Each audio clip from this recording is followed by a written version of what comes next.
स्वात्मारामं निजानन्दं शोकमोहविवर्जितं स्मरामि मनसा नित्यं वेङ्कटाचलदेशिकं स्मरामि मनसा नित्यं ವೆಂಕಟಾಚಲದೇಶಿಕಂ.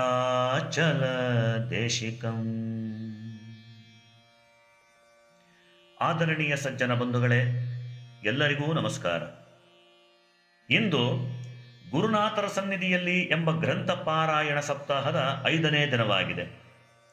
ಇಂದಿನ ಪಾರಾಯಣದಲ್ಲಿ ಅಧ್ಯಾಯ 12, ಅಧ್ಯಾಯ 13 ಹಾಗೂ ಅಧ್ಯಾಯ 14 ಇವುಗಳನ್ನು ಒಳಗೊಂಡಂತೆ 98ರಿಂದ 132 ಪುಟಗಳವರೆಗೆ, ಅಂದರೆ ಒಟ್ಟು 35 ಪುಟಗಳನ್ನು ಓದಬೇಕಾಗಿದೆ. ಈಗ 12ನೆಯ ಅಧ್ಯಾಯ ಪ್ರಾರಂಭವಾಗುತ್ತದೆ. ಗುರುನಾಥರು ಶುದ್ಧ ಭಾವನೆಗೆ ಬಹಳ ಮಹತ್ವ ಕೊಡ್ತಾ ಇದ್ದರು ಎಂಬುದನ್ನು ಈ ಅಧ್ಯಾಯದಲ್ಲಿ ತಿಳಿಸಿರುತ್ತಾರೆ. ಶಿಷ್ಟಾಚಾರಗಳು ಕೇವಲ ಸಂಕೇತಗಳಾಗದೆ ಅವುಗಳಲ್ಲಿ ಭಾವನೆ ಇರಬೇಕು. ನಮಸ್ಕಾರ ಎಂದು ಕೈ ಮುಗಿಯುವುದರಿಂದ ಹಿಡಿದು ದೀರ್ಘದಂಡ ಸಾಷ್ಟಾಂಗಗಳವರೆಗೂ ಶುದ್ಧ ಭಾವನೆ ಅಡಗಿರಬೇಕು. ಸಣ್ಣ ಪುಟ್ಟ ಉಪಕಾರ ಪಡೆದರೂ ಥ್ಯಾಂಕ್ಸ್ ಅಥವಾ ಸಾರಿ ಎಂಬ ಪದವನ್ನು ನಾವು ಬಹಳ ಬಳಸುತ್ತೇವೆ. ಈ ಪದಗಳನ್ನು ಲೋಕಾರೂಢಿಯಾಗಿ ಕೇವಲ ಕಾಟಾಚಾರಕ್ಕಾಗಿ ಉಪಯೋಗಿಸುತ್ತೇವೆ. ಸಣ್ಣ ಪುಟ್ಟದ್ದಕ್ಕೆಲ್ಲ ಈ ಪದಗಳನ್ನು ಬಳಸಬಾರದು. ಆ ಭಾವನೆಯನ್ನು ನಮ್ಮ ಅಂತಃಕರಣದಲ್ಲಿಟ್ಟುಕೊಂಡು ಅದನ್ನು ಕಡೆಯವರೆಗೂ ಕಾಪಾಡಿಕೊಳ್ಳಬೇಕು ಎಂಬುದು ಗುರುನಾಥರ ಅಭಿಪ್ರಾಯವಾಗಿತ್ತು. ಅದೇ ರೀತಿ ದೇವತಾರ್ಚನೆ, ನಮ್ಮ ನಿತ್ಯ ನೈಮಿತ್ತಿಕ ಕರ್ಮಗಳನ್ನು ಮಾಡುವಾಗಲೂ ಶುದ್ಧವಾದ ಭಾವನೆಯಿಂದ ಮಾಡಬೇಕು ಎಂದು ಗುರುನಾಥರು ಹೇಳುತ್ತಿದ್ದರು. ಸಾಧಕರಿಗೆ ಗುರುನಾಥರು ಹೇಳಿರುವ ಕೆಲವು ಕಿವಿ ಮಾತುಗಳನ್ನು ಈ ಅಧ್ಯಾಯದಲ್ಲಿ ತಿಳಿಸಲಾಗಿದೆ. ಮೊದಲನೆಯದಾಗಿ, ಸರ್ವವ್ಯಾಪಿಯಾಗಿರುವ ಭಗವಂತನನ್ನ ಎಲ್ಲಿಗೆ ಆಹ್ವಾನ ಮಾಡುತ್ತೀಯಪ್ಪ, ಅಥವಾ ವಿಸರ್ಜನೆ ಮಾಡಿ ಎಲ್ಲಿಗೆ ಕಳುಹಿಸಿಕೊಡುತ್ತೀಯ? ಹಾಗಾಗಿ ಎಲ್ಲೆಲ್ಲೂ ತುಂಬಿರುವ ಭಗವಂತನನ್ನು ಕಾಣುವ ಪ್ರಯತ್ನ ಮಾತ್ರ ನಮ್ಮ ಕೆಲಸ ಅಷ್ಟೇ ಎಂದು ಹೇಳುತ್ತಿದ್ದರಂತೆ. ನಾವು ದೇವರೆಂದು ಭಾವಿಸಿರುವ ಶಿಲಾಮೂರ್ತಿಗಳಾಗಲಿ, ಭಾವಚಿತ್ರಕ್ಕಾಗಲಿ, ಇಂದು ಅಲಂಕಾರಕ್ಕಾಗಿ ಬಳಸಿದ ಹೂಗಳನ್ನು ನಾಳೆ ಬೆಳಗ್ಗೆ ಅದು ನಿರ್ಮಾಲ್ಯವೆಂದು ಎಸೆಯುತ್ತೇವೆ. ಯಾವ ಭಕ್ತಿ ಭಾವನೆಯಿಂದ ನಾವು ಹೂವು ಭಗವಂತನಿಗೆ ಅರ್ಪಿಸಿರುತ್ತೇವೆಯೋ ಆ ಮಾರನೇ ದಿನ ಅದೇ ಹೂವನ್ನು ಎಸೆದಾಗ ನಮ್ಮ ಭಾವನೆಗಳನ್ನು ಎಸೆದಂತಾಗುವುದಿಲ್ಲವೇ ಎಂದು ಅವರು ಕೇಳುತ್ತಿದ್ದರು. ಈ ಸಮರ್ಪಣಾ ಭಾವನೆಯನ್ನು ನಾವು ಬಹಳ ಕಾಲ ಕಾಪಾಡಿಕೊಳ್ಳಬೇಕು ಎಂಬುದೇ ಇದರ ತಾತ್ಪರ್ಯ. ಮೂರನೆಯದು, ಮನೆಯಲ್ಲಿ ಯಾವುದೇ ಸತ್ಕಾರ್ಯ ಮಾಡಿ ಸಂತರ್ಪಣೆ ಮಾಡಿದಾಗ ಇದನ್ನೆಲ್ಲ ನಾನು ಮಾಡಿದೆ ಎಂಬ ಭಾವವನ್ನು ಬದಿಗೊತ್ತಿ, ಸತ್ಕಾರ್ಯ ನಡೆಸಿದವನು ಭಗವಂತನೇ, ಅನ್ನ ಸಂತರ್ಪಣೆ ಮಾಡುತ್ತಿರುವವನೂ ಭಗವಂತನೇ, ಇದನ್ನೆಲ್ಲ ಸ್ವೀಕಾರ ಮಾಡುತ್ತಿರುವವರು ಭಗವತ್ ಸ್ವರೂಪಿಗಳೇ ಎಂಬ ಭಾವದಿಂದ, ಭಗವಂತನ ಸಂಕಲ್ಪದಿಂದಲೇ ಇದೆಲ್ಲ ನಡೆಯಿತು ಎಂದು ಭಾವಿಸಬೇಕು. ನಾಲ್ಕನೇದು, ನಮ್ಮ ನಡವಳಿಕೆಯಿಂದ ಎಲ್ಲರಿಗೂ ಹಿತವೆನಿಸಬೇಕು. ಅದು ಸಾಧ್ಯವಾಗದಿದ್ದರೆ ನಮ್ಮಿಂದ ಯಾರ ಮನಸ್ಸಿಗೂ ನೋವಾಗದಂತೆ ಎಚ್ಚರ ವಹಿಸಬೇಕು. ಐದನೇದು, ನಮ್ಮ ವಿಶ್ವಾಸಿಗರ ಮಕ್ಕಳಿಗಾಗಲಿ ಯಾರಿಗಾದರೂ ಆಗಲಿ ಸಿಹಿಯನ್ನೋ ಅಥವಾ ಉಡುಗೊರೆಯನ್ನೋ ಕೊಡಬೇಕಾದಾಗ ಮಕ್ಕಳ ಪೋಷಕರ ಯೋಗ್ಯತೆಯನ್ನು ಮೀರಿ ಕೊಡಬಾರದು. ಇಲ್ಲಿ ಉಡುಗೊರೆಯ ವಸ್ತುಗಳಿಗಿಂತ ಪ್ರೀತಿ ಮುಖ್ಯವಾಗಿರುತ್ತದೆ. ಅನ್ಯ ಮಕ್ಕಳಿಗೆ ನಾವು ಕೊಡುವ ಉಡುಗೊರೆ ದುಬಾರಿಯಾಗಿದ್ದು ಅಪರೂಪದ್ದಾಗಿದ್ದರೆ ಆ ಮಕ್ಕಳು ಅವರ ಪೋಷಕರ ಯೋಗ್ಯತೆಯನ್ನು ಅಳೆದಂತಾಗುತ್ತದೆ. ಆದ್ದರಿಂದ ಮಕ್ಕಳಿಗೆ ಉಡುಗೊರೆ ಕೊಡುವಾಗ ಈ ರೀತಿಯಾಗದಂತೆ ಎಚ್ಚರ ವಹಿಸಬೇಕು ಎಂದು ಹೇಳ್ತಾ ಇದ್ದರಂತೆ. ಇನ್ನು ಆರನೇದು, ಸಾಧಕನಾದವನು ತನ್ನ ಸಂಸಾರ ಅಥವಾ ವ್ಯವಹಾರಗಳ ಮಧ್ಯೆ ಕೊಂಚ ಬಿಡುವು ಮಾಡಿಕೊಂಡು ನಿರ್ಜನ ಪ್ರದೇಶದಲ್ಲಿ ಏಕಾಂತವಾಗಿ ಭಗವಚ್ಚಿಂತನೆ ಮಾಡಬೇಕಾಗಿದ್ದು, ಏಕಾಂತ ಸಾಧನೆ ತುಂಬ ಪರಿಣಾಮಕಾರಿಯಾಗಿರುತ್ತದೆ. ಬಂಧುಗಳೇ, ಭಾವನೆ ಶುದ್ಧವಾಗಿರಬೇಕು, ಎಲ್ಲಕ್ಕೂ ಭಾವನೆಯೇ ಮುಖ್ಯ ಎಂಬ ವಿಚಾರಕ್ಕೆ ಒತ್ತು ಕೊಡುತ್ತಿದ್ದ ಗುರುನಾಥರ ಮತ್ತಷ್ಟು ಲೀಲೆಗಳನ್ನು ಈ ಅಧ್ಯಾಯದಲ್ಲಿ ತಿಳಿಸಲಾಗಿದೆ. ಮೊದಲನೆಯದಾಗಿ, IT ಕಂಪನಿಯ ಉದ್ಯೋಗಿಯಾಗಿದ್ದ ತರುಣ ಶಿಷ್ಯ ಗುರುಸೇವೆಗೆಂದು ಆಗಾಗ್ಗೆ ಗುರುನಿವಾಸಕ್ಕೆ ಬರುತ್ತಿದ್ದನು. ಹಾಗಾಗಿ ಅದಕ್ಕಾಗಿ ಸಾಕಷ್ಟು ರಜೆ ಹಾಕುತ್ತಿದ್ದನು. ಇದರಿಂದ ಸಿಡಿಮಿಡಿಗೊಂಡ ಅವನ ಪ್ರಾಜೆಕ್ಟ್ ಮ್ಯಾನೇಜರ್ ಆಗಿದ್ದ ವಿದೇಶಿ ಮಹಿಳೆಯೊಬ್ಬಳು ಈತನ ಗುರು ಯಾರಿರಬಹುದೆಂಬ ಕುತೂಹಲದಿಂದ ಆ ತರುಣ ಶಿಷ್ಯ ಗುರುನಿವಾಸದಲ್ಲಿರುವಾಗಲೇ ಆಕೆಯೂ ಕೂಡ ಗುರುನಿವಾಸಕ್ಕೆ ಬಂದು ಬಿಟ್ಟಳು. ಆಕೆಯನ್ನು ಗುರುನಿವಾಸದಲ್ಲಿ ಕಂಡ ಆ ತರುಣ ಶಿಷ್ಯನು ಸ್ವಲ್ಪ ಆತಂಕಕ್ಕೊಳಗಾದನು. ಗುರುನಾಥರ ದರ್ಶನ ಮಾಡಿದ ಆ ವಿದೇಶಿ ಮಹಿಳೆಯು ಗುರುನಾಥರ ಹತ್ತಿರ ಕೆಲವು ಕಾಲ ತನ್ನ ಫ್ರೆಂಚ್ ಭಾಷೆಯಲ್ಲೇ ಮಾತನಾಡಿದಳಂತೆ. ಗುರುನಾಥರಿಂದ ಸತ್ಕರಿಸಲ್ಪಟ್ಟು ಬೀಳ್ಕೊಂಡ ನಂತರ ಆ ಮಹಿಳೆಯು ಆ ತರುಣ ಶಿಷ್ಯನನ್ನು ಕರೆದು, your guru is real guru, your guru is real guru ಎಂದು ಮೆಚ್ಚುಗೆ ಮಾತನಾಡಿ ಹೊರಟಳಂತೆ.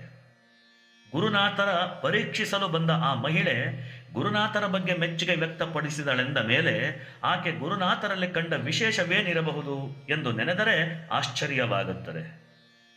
ಇನ್ನು ಎರಡನೆಯದು, ಮಂತ್ರಾಲಯದ ರಾಯರ ದರ್ಶನಕ್ಕೆಂದು ಹೋಗಿದ್ದ ಮಹಿಳೆಯೊಬ್ಬಳು ಸರತಿ ಸಾಲಿನಲ್ಲಿ ನಿಂತು ಸಾಲು ಸಾಲು ಬಹಳ ಉದ್ದವಾಗಿದ್ದರಿಂದ ಬಹಳ ಕಿರಿಕಿರಿ ಅನುಭವಿಸುತ್ತಿದ್ದಳು. ಆಗ ಎಲ್ಲಿಂದಲೋ ಬಂದ ವಯೋವೃದ್ಧರು ಆಕೆಗೆ ಒಂದು ಬೊಗಸೆ ಮಂತ್ರಾಕ್ಷತೆ ಕೊಟ್ಟು, ಹುಷಾರಿ ಮಗಳೇ ಎಂದು ಹೇಳಿ ಹೋದರಂತೆ. ಮಂತ್ರಾಕ್ಷತೆಯನ್ನು ಜೋಪಾನವಾಗಿ ತನ್ನ ವ್ಯಾನಿಟಿ ಬ್ಯಾಗ್ನಲ್ಲಿಟ್ಟುಕೊಂಡು ಕೆಲಸದ ಮೇಲೆ ಊರೂರು ತಿರುಗಿ ಗುರುನಾಥರ ಬಗ್ಗೆ ಯಾರಿಂದಲೋ ಮಾಹಿತಿ ತಿಳಿದ ನಂತರ ಅವರನ್ನು ಕಾಣುವ ತವಕದಿಂದ ಗುರುನಿವಾಸಕ್ಕೆ ಬಂದಿದ್ದಳಂತೆ. ಆಕೆಯ ಕುಶಲವನ್ನು ವಿಚಾರಿಸಿ ಸತ್ಕರಿಸಿದ ಗುರುನಾಥರು, ನಿನ್ನ ಬ್ಯಾಗ್ನಲ್ಲಿರುವ ಮಂತ್ರಾಕ್ಷತೆಯೊಳಗೆ ಏನಿದೆ ಎಂದು ನೋಡಿಲ್ಲವೇ ಎಂದು ಆ ಮಂತ್ರಾಕ್ಷತೆಯ ಪಟ್ಟಣವನ್ನು ಬಿಚ್ಚಿ ನೋಡು ಎಂದರಂತೆ. ಅದರಂತೆ ಆ ಯುವತಿ ಬಿಚ್ಚಿ ನೋಡಿದಾಗ ಅದರೊಳಗೆ ಶ್ರೀರಾಯರ ಪುಟ್ಟ ಬೆಳ್ಳಿ ಪಾದುಕೆಗಳಿರುವುದನ್ನು ಕಂಡು ಪರಮಾಶ್ಚರ್ಯಗೊಂಡಳಂತೆ. ಮಂತ್ರಾಲಯದಲ್ಲಿ ಮಂತ್ರಾಕ್ಷತೆ ಕೊಟ್ಟ ವ್ಯಕ್ತಿ ಗುರುನಾಥರಂತೆ ಇದ್ದದ್ದು ನೆನಪಾಗಿ ಅಂದಿನಿಂದ ಗುರುನಾಥರು ಬೇರೆಯಲ್ಲ, ರಾಯರು ಬೇರೆಯಲ್ಲವೆಂದು ಭಾವಿಸಿ ಗುರುನಾಥರ ಪರಮಶಿಷ್ಯಳಾದರಂತೆ. ಮೂರನೆಯದು, ಗುರುನಾಥರು ಹೇಳುತ್ತಿದ್ದ ಎಷ್ಟೋ ವಿಚಾರಗಳನ್ನು ತಮ್ಮ ಡೈರಿಯಲ್ಲಿ ನೋಟ್ ಮಾಡುತ್ತಿದ್ದ ವ್ಯಕ್ತಿಯೊಬ್ಬರು ಆ ಡೈರಿಯನ್ನು ಕಳ್ಕೊಂಡು ಬಹಳ ಚಿಂತೆಯಲ್ಲಿದ್ದಾಗ ಗುರುವಾಕ್ಯವನ್ನು ಮಸ್ತಕದಲ್ಲಿ ಅಂದರೆ ಮನಸ್ಸಿನಲ್ಲಿ ಹಾಗೂ ಗುರು ಭಾವನೆಯನ್ನು ಹೃದಯದಲ್ಲಿ ಇಟ್ಟುಕೊಂಡರೆ ಸಾಲದೆ ಕೊರಗುವಿರಿ ಏಕೆ ಎಂದು ಗುರುನಾಥರು ಅವರನ್ನು ಸಮಾಧಾನಪಡಿಸಿದರಂತೆ.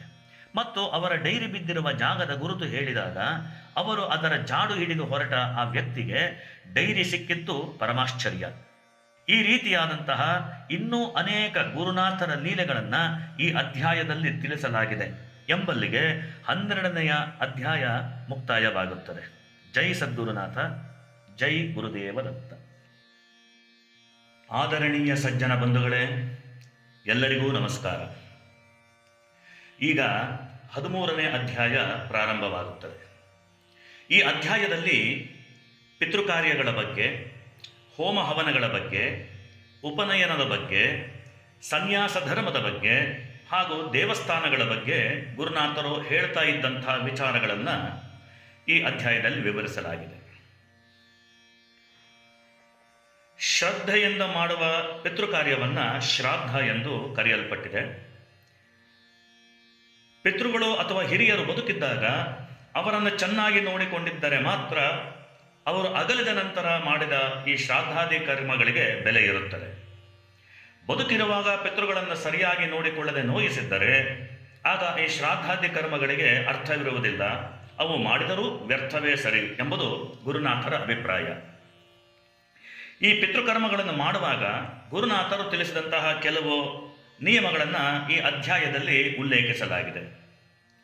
ಶ್ರಾದ್ದವನ್ನು ಮನೆಯ ಸೂರಿನಡಿಯೇ ಮಾಡಬೇಕು ಹಾಗೂ ಹತ್ತಿರದ ಸಂಬಂಧಿಕರನ್ನು ಮಾತ್ರ ಅದಕ್ಕೆ ಕರೆದಿರಬೇಕು. ಪಿತೃಕಾರ್ಯವನ್ನು ಮಾಡಿಸಲು ಬರುವ ಪುರೋಹಿತರಿಗೆ 10 ದಿನಗಳ ಮುಂಚೆಯೇ ಪಾದಪೂಜೆ ಮಾಡಿ ಆಮಂತ್ರಿಸಿರಬೇಕು. ಪುರೋಹಿತರು ವೇದಶಾಸ್ತ್ರ ಕಲಿತವರಾಗಿದ್ದು ಗಾಯತ್ರಿ ಅನುಷ್ಠಾನವನ್ನಿಟ್ಟುಕೊಂಡಿರಬೇಕು. ಪಿತೃಕಾರ್ಯದಲ್ಲಿ ಪಿಂಡವನ್ನು ಕರ್ತೃವೇ ಕಟ್ಟಬೇಕು. ಕಾರ್ಯವಾದ ನಂತರ ಅದನ್ನು ನೀರಿನಲ್ಲಿಯೇ ವಿಸರ್ಜಿಸಬೇಕು. ಪಿತೃಕಾರ್ಯದಲ್ಲಿ ಶ್ರದ್ಧೆಯಿಂದ ಏಕ ಮನಸ್ಸಿನಲ್ಲಿ ಅಡುಗೆ ಮಾಡಿರಬೇಕು. ಪಿತೃಪ್ರಸಾದವನ್ನು ಸಂಬಂಧಪಟ್ಟವರು ಮಾತ್ರ ಸ್ವೀಕರಿಸಿರಬೇಕು. ಶ್ರಾದ್ದ ಕಾರ್ಯಕ್ಕೆ ಬಂದ ಅಥವಾ ಅದಕ್ಕೆ ತಂದಂಥ ಅಡುಗೆ ವಸ್ತುಗಳನ್ನು ಬೇರೆಯದಕ್ಕೆ ಉಪಯೋಗಿಸಬಾರದು. ಈ ಕಾರ್ಯಕ್ರಮದಲ್ಲಿ ಆಹ್ವಾನಿಸದೆ ಬಂದವರಿಗೆ ಅವರ ಕುಲಗೋತ್ರಗಳನ್ನು ವಿಚಾರಿಸದೆ ಅವರಿಗೆ ಆದರದಿಂದ ಸತ್ಕರಿಸಬೇಕು, ಹೊಟ್ಟೆ ತುಂಬ ಊಟ ಬಡಿಸಬೇಕು. ಬ್ರಾಹ್ಮಣಾರ್ಥಕ್ಕೆ ಬರುವವರು ಲೋಭಿಗಳಾಗಿರಬಾರದು, ಅಲ್ಪತೃಪ್ತರಾಗಿರಬೇಕು. ಕರ್ತೃ, ಬ್ರಾಹ್ಮಣಾರ್ಥಕ್ಕೆ ಬಂದವರು ಮತ್ತು ಪುರೋಹಿತರು ಎಲ್ಲರೂ ಆ ದಿನ ಸಂಜೆ ಹೆಚ್ಚು ಹೆಚ್ಚು ಗಾಯತ್ರಿ ಜಪ ಮಾಡಬೇಕು. ಕರ್ತೃವು ಶ್ರಾದ್ದದ ಮಾರನೆಯ ದಿನ ಸ್ನಾನ ಮಾಡಿ ಪಿತೃಗಳಿಗೆ ವಂದಿಸುವವರೆಗೆ ಸಾಧ್ಯವಾದಷ್ಟು ಮೌನದಿಂದ ಎದ್ದು ಪಿತೃಗಳಿಂದ ತನಗಾದ ಉಪಕಾರಗಳನ್ನು ಸ್ಮರಿಸುತ್ತಾ ಭಗವತ್ ಚಿಂತನೆಯಲ್ಲಿರಬೇಕು. ಇನ್ನು ಎರಡನೆಯದಾಗಿ ಗುರುನಾಥರು ಹೋಮ ಹವನಗಳ ಬಗ್ಗೆ ತಿಳಿಸುತ್ತಾ, ಹೋಮ ಹವನಗಳನ್ನು ಪ್ರಾರಂಭ ಮಾಡಿದವರೇ ನಮ್ಮ ಋಷಿಮುನಿಗಳು. ಅವರು ಎಂದೂ ತಮ್ಮ ಸ್ವಾರ್ಥಾಭಿಲಾಷೆಗೋಸ್ಕರ ಹೋಮ ಹವನಗಳನ್ನು ಮಾಡದೆ ಕೇವಲ ಲೋಕ ಕಲ್ಯಾಣಾರ್ಥವಾಗಿ ಮಾಡುತ್ತಿದ್ದರು. ರಾಜ್ಯದಲ್ಲಿ ಕ್ಷಾಮ ಉಂಟಾದಾಗ, ಮಹಾಮಾರಿಯಂಥ ರೋಗ ರುಜಿನಗಳು ಹರಡಿದಾಗ, ರಾಜನಿಗೆ ಪುತ್ರ ಸಂತಾನವಿರದೆ ರಾಜ್ಯ ಪರಾಧೀನವಾಗುವ ಸಂಭವವಿದ್ದಾಗ ಮುಂತಾದ ಸಂದರ್ಭಗಳಲ್ಲಿ ನಮ್ಮ ಋಷಿಮುನಿಗಳು ಯಜ್ಞ ಯಾಗಗಳನ್ನು ಮಾಡುತ್ತಾ ಇದ್ದರು. ಈ ಕರ್ಮಗಳನ್ನು ಮಾಡುವಾಗ ಗುರುನಾಥರು ತಿಳಿಸಿದಂತಹ ಕೆಲವು ನಿಯಮಗಳನ್ನು ಈ ಅಧ್ಯಾಯದಲ್ಲಿ ವಿವರಿಸಲಾಗಿದೆ. ಹೋಮ ಹವನ ಮಾಡಿಸುವವರು ಅದರ ಪ್ರಯೋಗವನ್ನು ಗುರುಮುಖೇನ ಕಲಿತಿದ್ದು ಅದರ ಮಂತ್ರೋಚ್ಚಾರ ಶುದ್ಧವಾಗಿರಬೇಕು ಹಾಗೂ ಅವರು ಅನುಷ್ಠಾನವಂತರಾಗಿರಬೇಕು. ಶಾಸ್ತ್ರದಲ್ಲಿ ತಿಳಿಸಿರುವ ಆಯದಂತೆ ಹೋಮಕುಂಡದ ರಚನೆಯಾಗಿರಬೇಕು. ಸ್ವಾಹಾಕಾರ ಮಂತ್ರಗಳನ್ನು ಗುರುಮುಖೇನ ಉಪದೇಶ ಪಡೆದಿದ್ದು ಹೋಮ ಪ್ರಾರಂಭವಾಗುವುದಕ್ಕೆ ಮುಂಚೆ ಸ್ವಾಹಾಕಾರ ಸಂಖ್ಯೆಯ 10 ಪಟ್ಟು ಜಪ ಮಾಡಿರಬೇಕು. ಸ್ವಾಹಾಕಾರದ ಸಂಖ್ಯೆ ಹಾಗೂ ಅದರ ಜೊತೆಯಲ್ಲೇ ಕ್ಷೀರತರ್ಪಣ ಇವುಗಳ ಲೆಕ್ಕಾಚಾರ ಸರಿಯಾಗಿರಬೇಕು. ಆಯಾ ಹೋಮಕ್ಕೆ ತಕ್ಕಂತೆ ಶಾಸ್ತ್ರವಿಧಿಗನುಗುಣವಾದ ಸಮಿತ್ತುಗಳನ್ನು ಬಳಸಬೇಕು ಮತ್ತು ಆ ಸಮಿತ್ತುಗಳು 6 ಅಂಗಲಕ್ಕಿಂತ ಹೆಚ್ಚಿರಬಾರದು. ಯಾಗಶಾಲೆ ಸ್ವಚ್ಛವಾಗಿರಬೇಕು ಮತ್ತು ಯಾಗಕ್ಕೆ ಸಂಬಂಧಪಟ್ಟವರು ಮಾತ್ರ ಯಾಗಶಾಲೆಯಲ್ಲಿರಬೇಕು. ಹಸುವಿನ ತುಪ್ಪವನ್ನೇ ನಾವು ಹೋಮಕ್ಕೆ ಬಳಸಬೇಕು. ಹೋಮದ ಕರ್ತೃ ಯಥೇಚ್ಛವಾಗಿ ಅನ್ನ ಸಂತರ್ಪಣೆ ಕೃಷ್ಣಾರ್ಪಣ ಭಾವದಿಂದ ಮಾಡಬೇಕು. ಹೋಮ ಮಾಡಿಸುವ ವ್ಯಕ್ತಿ ಅಂದರೆ ಅಧ್ವರ್ಯು ಅಲ್ಪತೃಪ್ತನಾಗಿರಬೇಕು. ಬ್ರಹ್ಮಸ್ಥಾನದಲ್ಲಿ ಕುಳಿತ ವ್ಯಕ್ತಿಗೆ ಹೋಮದ ಸಂಪೂರ್ಣ ಮಾಹಿತಿ ಇರಬೇಕು. ಹೋಮ ಅಥವಾ ಯಾವುದೇ ಶುಭ ಕಾರ್ಯದಂದು ಬೆಳಗ್ಗೆ ಸೂರ್ಯದೇವನ ಸ್ಮರಣೆಯಾಗಬೇಕು. ಅಂದರೆ ಅರುಣ ಪಾರಾಯಣವಾದರೆ ಅದು ಬಲು ಶ್ರೇಷ್ಠ. ಹೋಮ ಹವನ ಇತ್ಯಾದಿ ಯಾವುದೇ ಶುಭ ಕಾರ್ಯಗಳ ಹಿಂದಿನ ದಿನ ಉದಕ ಶಾಂತಿ ಪಾರಾಯಣ ಮಾಡಿಸಿದರೆ ಅದು ಬಹಳ ಒಳ್ಳೆಯದು. ಇನ್ನು ಮೂರನೆಯದಾಗಿ ಗುರುನಾಥರು ಉಪನಯನದ ಬಗ್ಗೆ ಹೇಳಿದಂತಹ ಕೆಲವು ವಿಚಾರಗಳನ್ನು ಈ ಅಧ್ಯಾಯದಲ್ಲಿ ತಿಳಿಸಲಾಗಿದೆ. ಗರ್ಭಧಾರಣೆಯಿಂದ ಲೆಕ್ಕ ಹಾಕಿದಾಗ ಬರುವ 8ನೆಯ ವಯಸ್ಸಿನಲ್ಲಿ ಅಂದರೆ ಗರ್ಭಾಷ್ಟಮದಲ್ಲಿ ವಟುವಿಗೆ ಉಪನಯನ ಮಾಡುವುದು ಶ್ರೇಷ್ಠ. ಹೆಸರೇ ಸೂಚಿಸುವಂತೆ ಉಪ ಎಂದರೆ ಹತ್ತಿರ, ನಯನ ಎಂದರೆ ಕಣ್ಣು, ಎಂದರೆ ನಮ್ಮ ಸ್ವರೂಪವನ್ನು ತಿಳಿಯುವಂತಹ ಹತ್ತಿರದ ಕಣ್ಣು ಎಂಬುದು ಇದರ ತಾತ್ಪರ್ಯ. 24 ಅಕ್ಷರಗಳಿಂದ ಕೂಡಿದ ಗಾಯತ್ರಿ ಮಂತ್ರವನ್ನು ತಂದೆಯಿಂದಲೇ ಮಗನಿಗೆ ಅಂದರೆ ವಟುವಿಗೆ ಬೋಧಿಸಲಾಗುತ್ತದೆ. ಮಗನ ಮುಂಜಿಗೋಸ್ಕರ ತಂದೆಯಾದವನು 24 ಲಕ್ಷ ಗಾಯತ್ರಿ ಜಪ ಮಾಡಿದ್ದರೆ ಅದು ತುಂಬ ಶ್ರೇಷ್ಠ. ಹುಟ್ಟಿದ ಮಗುವನ್ನು ಉಪನಯನ ಸಂಸ್ಕಾರವಾಗುವವರೆಗೆ ಬ್ರಾಹ್ಮಣ ಎಂದು ಕರೆಯಲಾಗದು. ಉಪನಯನ ಸಂಸ್ಕಾರವಾದ ಮೇಲೆ ಆತನಿಗೆ ದ್ವಿಜ ಎಂದು ಕರೆಯಲಾಗುತ್ತದೆ, ಅಂದರೆ 2ನೇ ಜನ್ಮ ಎಂದು. ಇಲ್ಲಿ ಬ್ರಾಹ್ಮಣನೆಂದರೆ ಜಾತಿಯ ಸಂಕೇತವಾಗಿರದೆ ಜ್ಞಾನದ ಸಂಕೇತವಾಗಿರುತ್ತದೆ. ಉಪನಯನವೆಂದರೆ ಬ್ರಹ್ಮಜ್ಞಾನ ಸಾಧಿಸಲು ಬೇಕಾಗುವ ಅರ್ಹತೆ ಎಂಬುದು ಗುರುನಾಥರ ಅಭಿಪ್ರಾಯ. ಇನ್ನು ಸನ್ಯಾಸಿಗಳ ಬಗ್ಗೆ ಅಥವಾ ಸನ್ಯಾಸ ಧರ್ಮದ ಬಗ್ಗೆ ಗುರುನಾಥರು ಹೇಳುತ್ತಿದ್ದಂತಹ ಒಂದಷ್ಟು ವಿಚಾರಗಳನ್ನು ಈ ಗ್ರಂಥದಲ್ಲಿ ತಿಳಿಸಲಾಗಿದೆ. ಸನ್ಯಾಸವೆನ್ನುವುದು ಎಲ್ಲರಿಗೂ ಅಲ್ಲ. ಲಕ್ಷಕ್ಕೆ ಒಬ್ಬರಿಗೆ ಈ ಸನ್ಯಾಸ ಯೋಗ ಸಿಗುವುದು ಕಷ್ಟ. ಯಾಕೆಂದರೆ ನಮ್ಮ ಋಷಿಮುನಿಗಳು ಶಾಸ್ತ್ರದಲ್ಲಿ ತಿಳಿಸಿರುವ ಸನ್ಯಾಸ ಧರ್ಮ ಬಹಳ ಕಠಿಣವಾಗಿರುತ್ತದೆ. ಸನ್ಯಾಸಿ ಅಥವಾ ಸನ್ಯಾಸವೆಂದರೆ ತಾನು ಎಲ್ಲವನ್ನೂ ತ್ಯಾಗ ಮಾಡುವವನು ಎಂದರ್ಥ. ತನ್ನ ಅಡವು, ಆಸ್ತಿ, ತಂದೆ, ತಾಯಿ, ಬಂಧು, ಬಳಗ, ಕಾಮ, ಕಾಂಚನ ಇವೆಲ್ಲವನ್ನು ತ್ಯಾಗ ಮಾಡಿ ಮೆಟ್ಟಿ ನಿಲ್ಲಬಲ್ಲವನೇ ಸನ್ಯಾಸಿಯಾಗಿರುತ್ತಾನೆ. ಸನ್ಯಾಸ ದೀಕ್ಷಾ ಸಮಯದಲ್ಲಿ ವಿರಜಾ ಹೋಮದ ಮೂಲಕ ತನ್ನ ದೇಹವನ್ನು ಭಾವನಾತ್ಮಕವಾಗಿ ಪಂಚಭೂತಗಳಿಗೆ ಸಮರ್ಪಿಸಿ ದಿಗಂಬರನಾಗಿ ಹೊರಬಂದಾಗ ಲೋಕದ ಜನರಿಗೆ ಮನೋವಿಕಾರವಾಗಬಾರದೆಂದು ಅವನಿಗೆ ಕೌಪೀನವಾಗಿ ಧರಿಸಲು ಒಂದು ತುಂಡು ವಸ್ತ್ರವನ್ನು ಕೊಡಲಾಗುತ್ತದೆ. ಈ ರೀತಿಯಾದ ಅತ್ಯಂತ ಕನಿಷ್ಠ ಉಡುಗೆಯಲ್ಲೇ ಅವನು ತನ್ನ ಆಯುಷ್ಯ ಕಳೆಯಬೇಕಾಗುತ್ತದೆ. ತ್ಯಾಗದಲ್ಲೇ ಆತ ಅತ್ಯಂತ ಆನಂದಿತನಾಗಿರುತ್ತಾನೆ. ಕೌಪೀನವಂತಹ ಕದುಭಾಗ್ಯವಂತಹ, ಅಂದರೆ ಕೌಪೀನಧಾರಿಯು ಅತ್ಯಂತ ಭಾಗ್ಯವಂತನು ಎಂದು ಶಂಕರಾಚಾರ್ಯರು ಸಾರಿದ್ದಾರೆ. ಸನ್ಯಾಸಿಯ ಊಟ ವಸತಿಯು ಅತ್ಯಂತ ಸರಳವಾಗಿದ್ದು ಮತ್ತು ಕಠಿಣವಾಗಿಯೂ ಇರುತ್ತದೆ. ಸನ್ಯಾಸಿಯು ಸದ್ಗೃಹಸ್ಥರ ಮನೆಯಲ್ಲಿ ಭಿಕ್ಷೆ ಬೇಡಿ ಊಟ ಮಾಡಬೇಕಾಗುತ್ತದೆ. ಮಧ್ಯಾಹ್ನ ಗೃಹಸ್ಥರ ಊಟವಾಗಿ ಅವರ ಮನೆಯ ಒಲೆ ಆರಿದ ಮೇಲೆ ಆತ ಭಿಕ್ಷೆ ಬೇಡಲು ಹೋಗಬೇಕಾಗುತ್ತದೆ. ದಿನಕ್ಕೆ 3 ಮನೆಗಳಲ್ಲಿ ಮಾತ್ರ ಭಿಕ್ಷೆ ಬೇಡಬಹುದು. ಬಂದ ಭಿಕ್ಷೆಯನ್ನು ಅರಿವೆಯಲ್ಲಿ ಸುತ್ತಿ ನೀರಿನಲ್ಲಿ ಅದ್ದಿ ಅದನ್ನು 3 ಭಾಗ ಮಾಡಿ 1 ಭಾಗವನ್ನು ಜಲಚರ ಪ್ರಾಣಿಗಳಿಗೆ, ಮತ್ತೊಂದು ಭಾಗವನ್ನು ಭೂಚರ ಪ್ರಾಣಿಗಳಿಗೂ, ಉಳಿದ ಭಾಗವನ್ನು ಮಾತ್ರ ತಾನು ತಿನ್ನಬೇಕಾಗುತ್ತದೆ. ದಿನಕ್ಕೊಂದು ಬಾರಿ ಮಾತ್ರ ಊಟ ಮಾಡಬೇಕಾಗಿರುತ್ತದೆ. ಕರತಲ ಭಿಕ್ಷಂ ತರುತಲ ವಾಸಂ, ಅಂದರೆ ಹಸ್ತಗಳ ಮೇಲೆ ಭಿಕ್ಷೆ, ಮರದ ಕೆಳಗೆ ವಾಸ ಎಂಬ ಈ ವ್ರತವನ್ನು ಸನ್ಯಾಸಿಯು ಜೀವನದುದ್ದಕ್ಕೂ ಪಾಲಿಸಬೇಕಾಗುತ್ತದೆ. ತನ್ನ ದೇಹವಿರುವುದು ಕೇವಲ ಸಾಧನೆಗೋಸ್ಕರ ಎಂದು ಭಾವಿಸಿ ಅದಕ್ಕೆ ಯಾವುದೇ ಅಲಂಕಾರ, ಆರೈಕೆ, ಉಪಚಾರಗಳನ್ನು ಮಾಡದೆ ನೆಪ ಮಾತ್ರಕ್ಕೆ ತನ್ನ ದೇಹವನ್ನು ಇಟ್ಟುಕೊಂಡು ಪ್ರಾಣಾಯಾಮ, ಪ್ರತ್ಯಾಹಾರ ಮತ್ತು ಪ್ರಣವೋಪಾಸನೆಯಿಂದಲೇ ತನ್ನ ಸಾಧನೆಯನ್ನು ಮುಂದುವರಿಸುತ್ತಾನೆ. ಸದಾ ಭಗವತ್ ಚಿಂತನೆಯಲ್ಲೇ ಮುಳುಗಿ ಕಡೆಗೆ ಆತ್ಮಾನುಭವಿಯಾಗುತ್ತಾನೆ. ಇಷ್ಟೊಂದು ಕಠಿಣವಾಗಿರುವ ಈ ಸನ್ಯಾಸವನ್ನು ಯಾರಾದರೂ ಸಾಧಕರು ತಾವು ಸನ್ಯಾಸಿಯಾಗಲು ಇಚ್ಛಿಸಿದಾಗ ಗುರುನಾಥರು ಬೇಡವೆಂದು ಕಿವಿಮಾತು ಹೇಳುತ್ತಿದ್ದರು ಮತ್ತು ಲೌಕಿಕ ಧರ್ಮವನ್ನು ಚೆನ್ನಾಗಿ ಪಾಲಿಸುತ್ತಾ ಭಗವತ್ ಚಿಂತನೆಯನ್ನು ಮಾಡುತ್ತಾ ಸಾಗಿದರೆ ಗೃಹಸ್ಥರು ಸುಲಭವಾಗಿ ಆತ್ಮೋನ್ನತಿ ಪಡೆಯಬಹುದೆಂದು ಬುದ್ಧಿಮಾತು ಹೇಳುತ್ತಿದ್ದರು. ಆದರೆ ಯತಿಗಳು ಅಥವಾ ಸನ್ಯಾಸಿಗಳು ಕಂಡಲ್ಲಿ ಅವರನ್ನು ತುಂಬ ಶ್ರದ್ಧಾಭಕ್ತಿಗಳಿಂದ ಸತ್ಕರಿಸಬೇಕೆಂದು ಗೃಹಸ್ಥರಿಗೆ ಹೇಳುತ್ತಿದ್ದರು. ನಮ್ಮ ಸತ್ಕಾರ ಸನ್ಯಾಸ ಧರ್ಮಕ್ಕೆ ಚ್ಯುತಿಯಾಗದಂತಿರಬೇಕು ಹಾಗೂ ನಮ್ಮ ನಡವಳಿಕೆ ಅವರಿಗೆ ಹಿತವಾಗಿರಬೇಕು ಎಂದು ಕೂಡ ಅವರು ಹೇಳುತ್ತಾ ಇದ್ದರು. ಒಬ್ಬ ಯತಿಯು ಸಂತೋಷಪಟ್ಟನೆಂದರೆ ಅದರಿಂದ ಊರಿಗೆ ಊರೇ ಉದ್ಧಾರವಾಗುತ್ತದೆ, ಕ್ಷಾಮಗಳು ಮಾಯವಾಗುತ್ತವೆ, ರೋಗ ರುಜಿನಗಳು ಹೊರಟು ಹೋಗುತ್ತವೆ. ಆದರೆ ಅದೇ ಯತಿಯು ನೊಂದುಕೊಂಡನೆಂದರೆ ಊರಿಗೆ ಊರೇ ಅಧಃಪತನವಾಗುತ್ತದೆ ಎಂದು ಹೇಳುತ್ತಾ ಗುರುನಾಥರು ಯತಿಗಳ ಮಹತ್ವವನ್ನು ಸಾರುತ್ತಿದ್ದರು. ಇನ್ನು ದೇವಸ್ಥಾನಗಳ ಬಗ್ಗೆ ವಿವರಿಸುತ್ತಾ ಗುರುನಾಥರು ದೇವತಾ ವಿಗ್ರಹಗಳನ್ನು ಯತಿಗಳು ಅಥವಾ ಅನುಷ್ಠಾನವಂತರಾದ ಸತ್ಪುರುಷರಿಂದ ಪ್ರತಿಷ್ಠಾಪಿಸಿದ ಪಕ್ಷದಲ್ಲಿ ಆ ದೇವಸ್ಥಾನಗಳಲ್ಲಿ ದೇವತಾ ಸಾನ್ನಿಧ್ಯ ಸದಾ ಜಾಗೃತವಾಗಿದ್ದು ಅಲ್ಲಿಗೆ ಪೂಜಿಸಲು ಬಂದ ಭಕ್ತರೆಲ್ಲರೂ ಉದ್ಧಾರವಾಗುತ್ತಾರೆ ಎಂದು ಗುರುನಾಥರು ಹೇಳ್ತಾ ಇದ್ದರು. ಸಾಧಕರ ತಪೋಭೂಮಿಯಾಗಿರಬೇಕೆಂಬ ಉದ್ದೇಶದಿಂದ ದೇವಸ್ಥಾನಗಳನ್ನು ಬೆಟ್ಟದ ಮೇಲೆ ನಿರ್ಜನ ಪ್ರದೇಶಗಳಲ್ಲಿ ಕಟ್ಟುತ್ತಿದ್ದರು ಮತ್ತು ದೇವತಾ ಮೂರ್ತಿಯು ಕಣ್ಣಿನ ದೃಷ್ಟಿಯು ಬಹುದೂರದವರೆಗೆ ಬಿದ್ದು ಎಲ್ಲ ಭಕ್ತರಿಗೂ ಒಳ್ಳೆಯದಾಗಲಿ ಎಂಬ ಉದ್ದೇಶವೂ ಇರಬಹುದೆಂದು ಹೇಳುತ್ತಿದ್ದರು.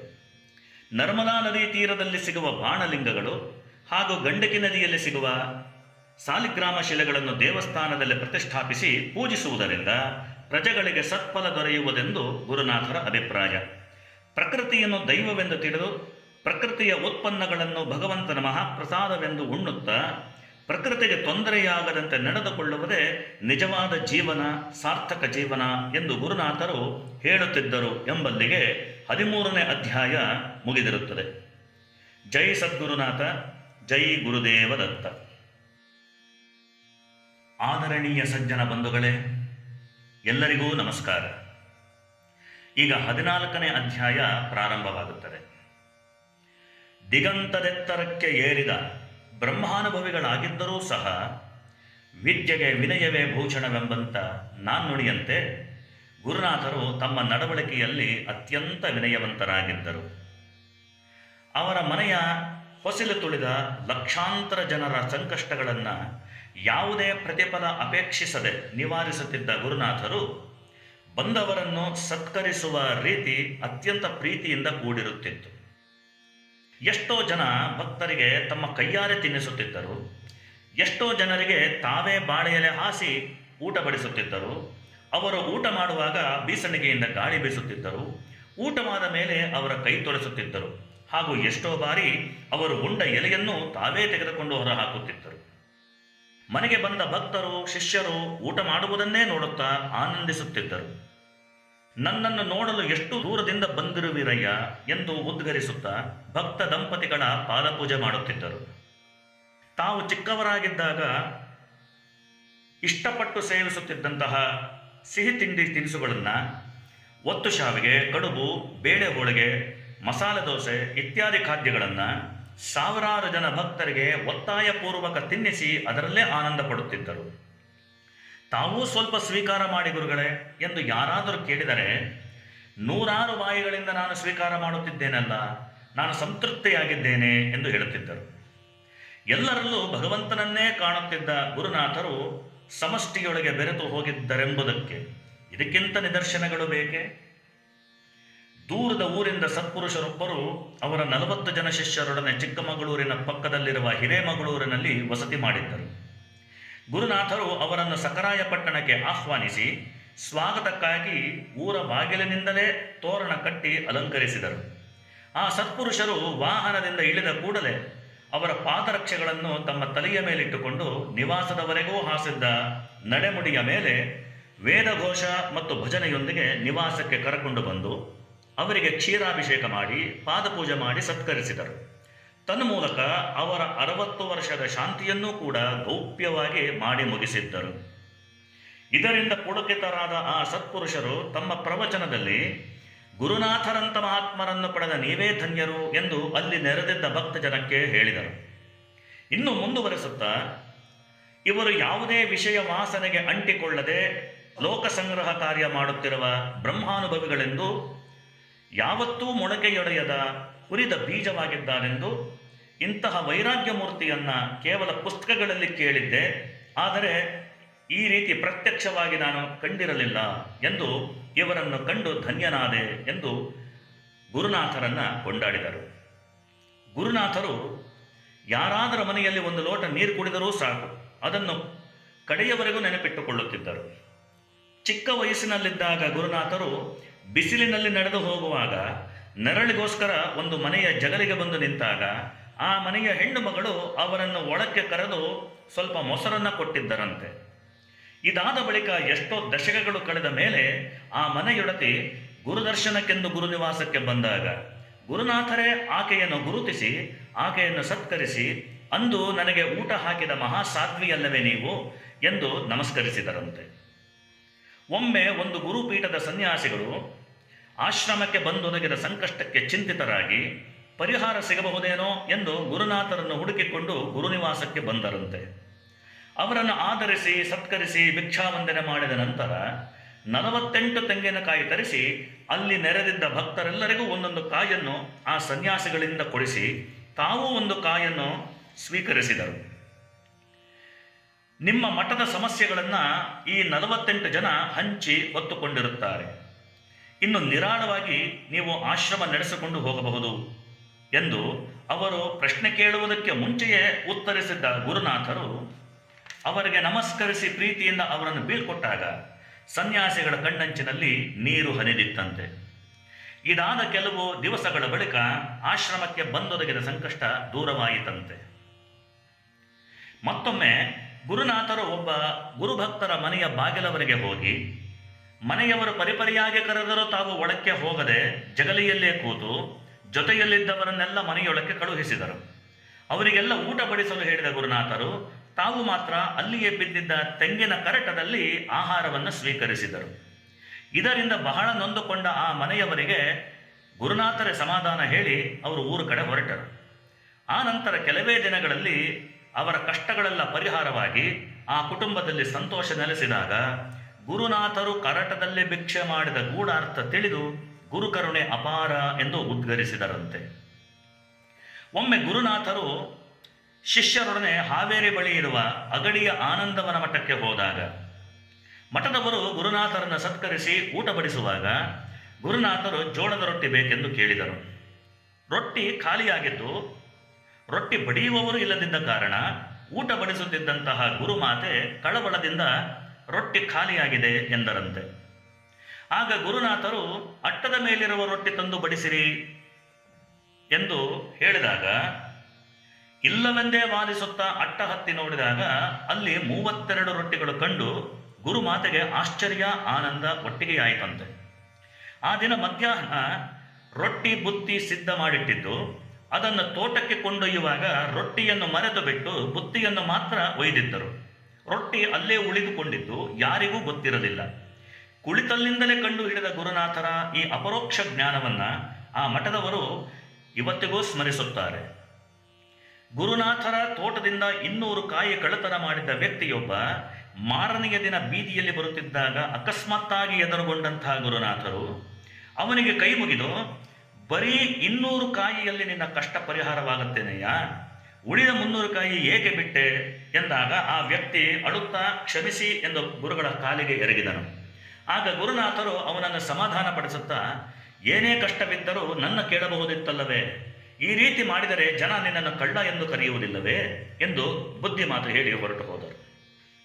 ಒಮ್ಮೆ ಗುರುನಾಥರ ಮನೆಯಲ್ಲಿ ಅಡಿಕೆ ಬೇಯಿಸುವ ತಾಮ್ರದ ಹಂಡೆಗಳನ್ನು ಕಳ್ಳತನವಾಗಿದ್ದರೂ ಯಾರು ಕದ್ದಿರಬಹುದೆಂದು ವಿಚಾರ ಗೊತ್ತಿದ್ದರೂ ಕೂಡ ಗುರುನಾಥರು ಸುಮ್ಮನಿದ್ದರು.